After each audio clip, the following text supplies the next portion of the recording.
It's been over 100 years ago now. 1912 is when the Titanic was swallowed up by the icy waters of the North Atlantic, and you know the story well. Inadequate number of lifeboats that were pushed off the boat, only half full or less than half full. Most of the people who perished in that tragic accident did not drown. They froze to death in the icy waters. They had life preservers. They fell into the waters and they were frozen to death. There was a harsh word after all of that. When the whole story came out, the harshness was against those who were in the lifeboats, surprisingly. All night long they heard the cries of those who were in the waters and did not go back for them. Only one lifeboat eventually did go back. It was too late. They were only able to rescue 6 more people from the waters alive. And so when all of the word came out regarding the Titanic, those who were in the lifeboats, who were afraid of being swamped and capsized by everyone grabbing onto the sides, what was said of them was this: those who were saved did not go back for those who were dying. Now, I know that sounds harsh, and follow me for just a moment. Couldn't this same be said of us? Couldn't the same be said regarding the church? Those who are saved did not go back for those who are not saved. We know that the stats here in America are crystal clear. The church has been on a slide for a very, very long time, across generations. It's been on a slide. Every denomination out there, the decline in attendance at churches has been on the drop, and then COVID hit, and oh my goodness, that just hit the gas pedal. There's been these huge drops all over America. Most of us who are in Christian leadership were hoping for a bounce a little bit. When this whole thing stopped, we were hoping for a bounce, and very few churches actually got that bounce. We did in a unique way, but I'll come back to that in a moment. No, now that the whole COVID drop has kind of stopped, the church is still in America on a decline. What's the problem? Well, you know, it'd be easy to blame the moral slide of America. It'd be easy to blame the political climate of America. It'd be really, really easy to blame the cultural shift that America is in. The bottom line is, according to Dr. James White, he says the bottom line is that the church stopped inviting people. That's what's happened. The reason the church is in decline across the board is because church people have stopped inviting others to come along. Jesus' expectation was that those of us who were saved would go out and reach those who are unsaved. And the number one way that this still happens today, guess what, is through a personal invitation. Here's some more stats for you. Advertising works for only about 2% of the people. Organized visitations work for about 5%. Oh my goodness, let's send Ron. Anyone who meets Ron, that will have a huge impact, right? Nope, 6% is all I'm good for. Still to this day, 87% of people who get on a spiritual journey, it happens through a personal invitation. It's better than billboards. It's better than mass mailers. It's better than radio spots. There's nothing like being personally invited. Now, here's a few more stats for you, just so you know what's out there. Dr. Tom Rainer says 82% of unchurched are likely to accept a personal invitation to church. The problem is only 2% of church members ever extend an invitation. I read that and I think what that means is that there are many people in this community who are just waiting to be invited. Just waiting. That's why we created this short series titled Reach. I know that this is the month that I have to ring the bell for our generosity campaign. I understand that, but I wanted to go to where the heart of all of this is headed. Statistically, reaching someone with the gospel is as easy as an invite. Can I just address the elephant in the room for a moment? What about COVID? Oh, it's COVID. Should we be inviting people to large crowds? Should we be inviting people to attend church right now? A lot of there could be a lot of criticism regarding that. Let me tell you just my own personal experience. Weddings are way up now. People attending weddings are growing. People who are staying for wedding receptions are growing. People who are attending large gatherings are growing. I see people all the time in all these public spaces, and it's not that we're completely comfortable just yet. It's just that we're learning to live with a COVID environment. And more people are open to an invite, surprisingly. Last week, something unique happened. I did not set it up, although some thought I did, but I did not. After the 8:15 traditional service let out and people were walking out the front doors on McLean Street, there was a gentleman sitting there on the steps. He's just sitting there. A little lost, a little misplaced maybe, yeah, but just sitting there. And I had just talked, if you were here last week, about being brave enough to have a conversation with people, and a whole bunch of our people, after that sermon, just walked right past him, except for one couple. One couple saw that and just, this seems weird, and so they just stopped. And they said, "Are you okay?" And he's like, "Yeah." And they're like, are you planning on going to church service here? He goes, "Oh, I don't know." And it just started in a series. "Well, would you like to try it? Let us bring you in the other side, because all the other services are on the other side of the building now, and we'll get you a cup of coffee. Come with us." And they brought him over here. They introduced him to people, introduced him to me. They got him a cup of coffee, and then we made sure he had a donut. And then one of our couples was walking in at that moment, and I approached him, and I said, "You know what?" I said, "I got a young man who's here today, and I said, he's just a little bit lost, first time here. I said, I would hate for him to sit alone. Would you be," and even before I could get the whole question out, they said, "Absolutely, we'll sit with him." "Where is he?" I said, "He's over there." They walked over and, "Hey, you can take a cup of coffee with," it was just an unbelievable morning. It all started with just an invitation. Just, "Would you like to come in?" And a whole bunch of our people missed out on that opportunity. It wasn't a test. I didn't set it up. It just happened by chance. Well, what if I invite somebody to church and they say no? There's always that fear. I'm going to ask the question, what if they do? What if they do say no? Don't allow no to have any power over you. Do you understand that? My mom trying to help me out before I started dating.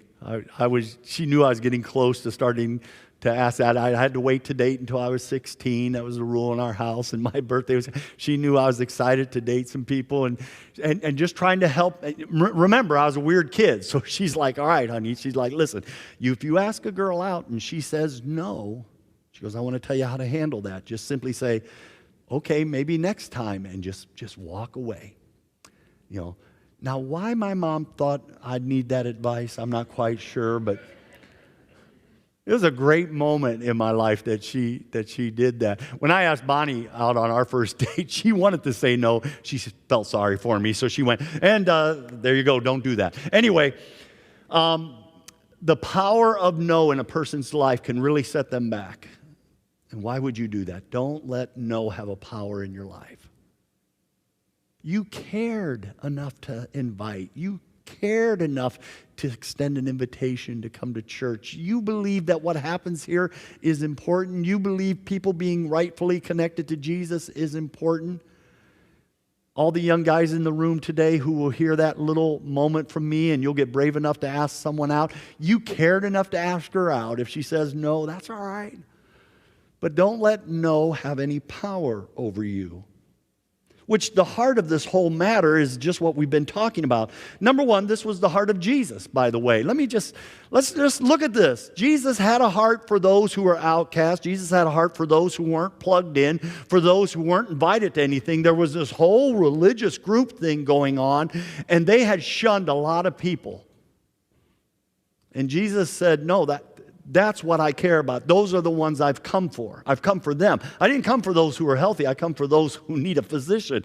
And so Jesus has this huge heart for connecting people to the Father. And it's what the heart that's what our heart is. But Jesus then tells a story. Boy, if you want to get a snapshot of the heart of Jesus, in his parables, he identifies the Father's heart and he identifies his heart. And sure enough, in one of those parables, Jesus tells of this master who is excited to have this big dinner. It's a little bit of a glimpse of heaven one day when we're all there and we're all around this big feast with Jesus. And he put out a spread like you can't imagine. The decorations were perfect. The settings were beautiful. The food was outstanding. He had everything in place, and he tells his servants, now all my friends, those who are my friends, go and tell them it's time. And the servants go out, and the friends have all kinds of excuses for not coming. And in this story of Jesus, which is identifying his heart, this happens in Luke chapter 14. Then the master said, all right, go out quickly into the streets and the alleys of the town. Bring in anyone broken. Sir, the servant said, we did that, but there's still more room. Then the master said, all right, now go way out. Go out to the roads and the country lanes. Compel them, that's invite, compel them to come in so that my house will be full. Am I seeing this right? Invite more, invite more, invite more so that my house will be full. Is that the heart of Jesus? Absolutely it is. That's the heart of Jesus, which brings me to number 2. That's also the heart of this church. We believe that what's done here is important. We like getting people started on their spiritual journey with Jesus. We love it when there's been people who have fallen away from that journey. Maybe they haven't really given it a lot of attention for a long time, and they find their way back on that journey. We love that. We love introducing people for the first time to Jesus. It happens through the church, and we believe that what happens here on a Sunday morning and through the week is important. Still to this day, people want to come to the church to get married. People come to the church for their baptisms. People come to the church for their baby dedications. People come to church for their funerals and for their dinners. They come to the church. How important is it that we maintain and keep a church here? Pretty important. Especially when you believe in eternity and you believe in heaven and hell and you see yourself as a rescuing mission. How important is it that we keep a lighthouse burning here in the heart of Lincoln with a heart for Lincoln? Pretty important. And yet when when the elders chose to title the generosity campaign 10,000 Reasons, there were a few people who didn't see that. It's just a building campaign. That's just a building campaign. Boy, you really missed the heart of the leaders. You missed the heart of the staff. We titled it 10,000 Reasons so we would keep our priorities straight through all of this. Yes, we are putting money into the facility. We are, but we're putting money into the community and we're putting money into our mission. And we're doing a lot with it.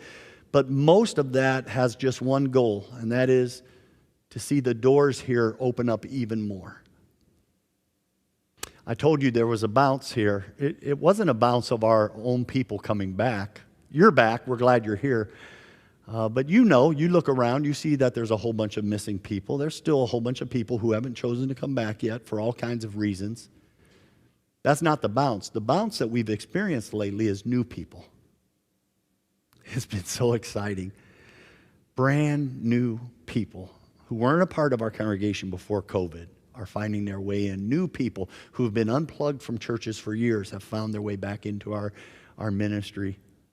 And there has been a number of people we have introduced for the very first time to Jesus Christ. It's been just so exciting. It's not explosive numbers yet, but we are experiencing somewhat of a bounce. We're excited about that.